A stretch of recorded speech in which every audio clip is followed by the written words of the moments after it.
Great Mahalik, FTH202. Here we are in assignment for week 5. As you can see, we have a Taurus 856. The grip is still off, the side plate is off. Do that firing pin, retaining pin. Take a flight last week. Waiting on the Taurus to send me one that has the serial number, so hopefully we're moving in the right direction. They're going to give you the part. So I have all that off, so when that part comes in, I can easily put it in and reduce the amount of wear of taking that side plate on and off. We are empty. As you can see, the cylinder's open. Chamber is empty. Cylinder, there's no brass. You can see daylight in all the chambers. I'm going to leave this open briefly for part of the part 1 discussion. So part 1, I got my laptop right here where I'm looking. Just made some notes on this for the part 3 parts of this video to hit so we don't miss anything. So part 1, going over the health of firearm. Why do we want to look at the health of firearm? Well, we got a couple situations. Customer brings firearm in and they want to trade it in. And they want to buy something else, making sure we inspect it right to set the right value for the health of that firearm. Give them a fair value for it, but have it to where the gun store can still then resell it and make a little bit of profit. Customer brings a firearm and needs it repaired. Is it safe to repair it, or does it need to be replaced? Is it too far gone? What are we looking at to be able to tell the customer kind of a ballpark figure what they might be looking at dollar-wise to get their firearm back up and running? Or customer just wants to sell a used gun. They don't want it anymore. They don't like it. Being able to make sure it's safe, that we can then put it back on the market, sell it as a gun store to another customer. We want to make sure the health of it's good and it's a good, safe, fully functioning firearm to resell. If we don't take it, not check it, just give them money for it, and then turn them to find out firearm needs work. Now the gun store's out money, profit margins are lower. Starting front to back, we're going to look at the barrel. We're going to make sure there's no pitting, no excessive fouling, the rifling is good, there's no bulges in the barrel, no internal damage or external damage. Make sure the barrel is the right barrel for the firearm. Make sure it hasn't been cut down or a longer barrel put on. We'll make sure the yoke is in good functioning order, it moves. We want to make sure our ejection rod is not bent. The ejection rod will come out of your cylinder. Make sure your cylinder is not damaged. There's not excessive wear from the cylinder stop. Make sure we don't have fouling, corrosion, excessive wear on your chambers inside that cylinder. Take some dummy rounds, stick them in there, make sure they eject easily. There's no binding. We're going to look overall the whole entire frame. Make sure there's no rust, no pitting, no corrosion, no excessive damage to the frame. Especially take note of looking around the side plate areas or on different models of how they disassemble. People haven't been prying on stuff where they should be prying. We're going to look at our cylinders we already mentioned, and then we want to take some headspace gauges. If we have them, check our headspace, check our cylinder intake, make sure we don't have any excessive wear.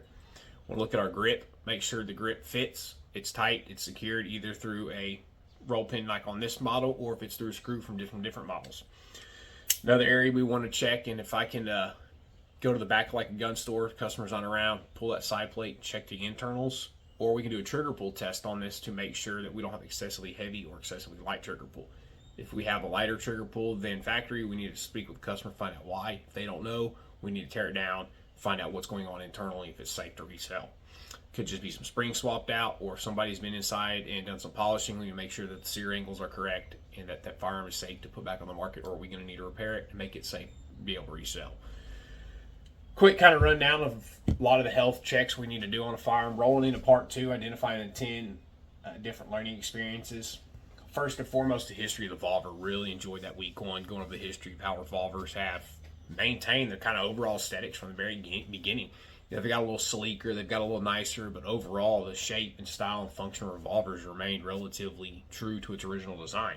Now we have made changes, advancements, but we have not left the originality of that revolver.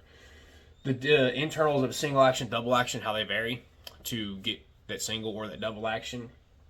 The inspection points of the revolvers we just talked about in part 1 of this video.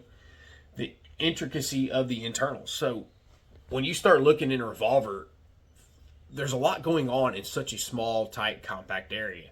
So kind of diving in, slowly working that hammer, that trigger, being able to visualize each component working piece by piece and see how everything functions to make the cycle operations and make that revolver work. Great part of the class. Rotation of the cylinder is controlled by the hand. So having some models and some brands that rotate clockwise versus counterclockwise, it's a great thing to know if someone that's carrying a revolver, using a revolver, to know for if you're carrying like a judge, carrying 2 different rounds of ammunition in it. Know which way that cylinder is rotating if you're about to run a 410, if you're about to run a 45 long Colt. And as well as if you've already spent rounds, to know what you have coming up. And there's some other situations when knowing the direction of that rotation is critical. Reaming that forcing cone, something I would not right now at this point try for a customer. If I had a revolver that was probably worn, to be something I would tamp around with. It's a good skill I need to learn. The crown, why we need to run each type of crown, especially like guys doing 3-gun, stuff of that realm. Customer brings a firearm in or selling a firearm, finding out what they're going to use it for, making sure it's the right crown for their fit, or if we need to go ahead and do some work for that customer to make that sale happen, offer that at the time of purchase. Polishing the internals, that was a great class, learning how to use them stones just right, how to control those angles, the light feel, not getting too heavy, not taking excessive metal off, another skill you can constantly just develop and learn and become better at. Replacing some of our sights, especially like this 856, it's got just a generic plain sight going to a night sight. Taurus has got some that they sell directly through them. Other manufacturers have them, but doing sight replacement. Finally, cutting for optics. Revolvers are kind of becoming more of where people are wanting to put red dots on them. Service to subcontract out to someone that has the milling tools, but knowing what sights you can and can't put on the back of a revolver, as well as what models of revolver can and cannot take sights or be modified to accept sights. The customer comes in, let's say they want a Hollison 507 revolver. Well, hey, the sight's too big, it's too small, it's too tall, it's too long, whatever reasons this won't fit, but this side's similar and it will fit. So knowing that, being comfortable with that, having studied, doing research to recommend that stuff for the customer. Going into part 3. So when it comes to unique properties of the double action revolver, of course, we all know, you got the swing out cylinder, quick to dump your expended rounds, reload, and engage back into the fight or on that target, competition, whatever you're using that firearm for at that time. Another unique properties of the double action revolver is having that hammer back for your first round. If you go ahead and lock that hammer to the rear, you have a lighter trigger pull, but you have to remember at next round you go to shoot, you're going to have that heavy trigger pull again, as that hammer is not going to immediately return to the rear. It's an advantage as well as that is a disadvantage. Versus a single action, you have to pull that hammer back every time. It's an extra step before you can pull that trigger. So it's delayed rate of fire for ones that have not developed a very fine, fast motor skill like Jerry Miculek and some of these old, Roy Rogers and old cowboy guys on TV. They don't pertain anymore. Another thing with the double actions that is unique, don't see it in single actions as far as my knowledge. I haven't seen anything on the market. Is having multiple chambers for multiple rounds for like as a Taurus judge, where you have a 45 long Colt and a 410. Taurus is coming out with another revolver here sometime this year.